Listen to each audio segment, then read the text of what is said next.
శ్రీమద్భగవద్గీత 12వ అధ్యాయం 13వ శ్లోకం. అద్వేష్టా అద్వేష్టా సర్వభూతానాం సర్వభూతానాం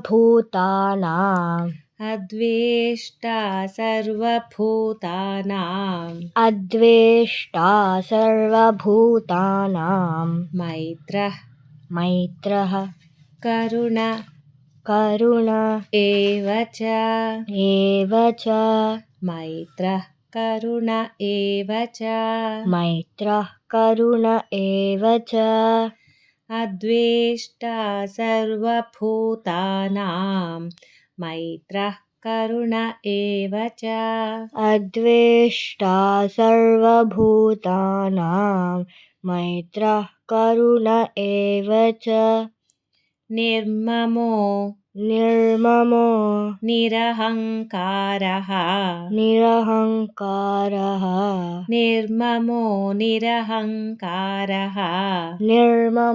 నిరహంకారః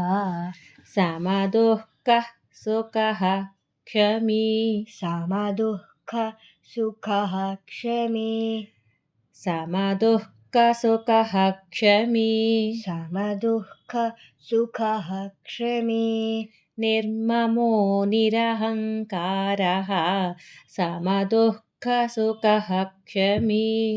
నిర్మమో నిరహంకారః సమదుఃఖసుఖః క్షమీ అద్వేష్టా సర్వభూతానాం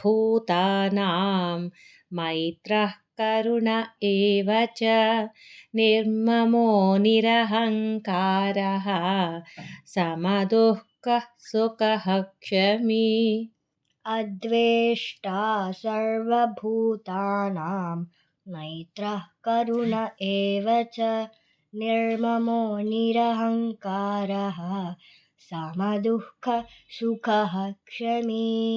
వాసుదేవ.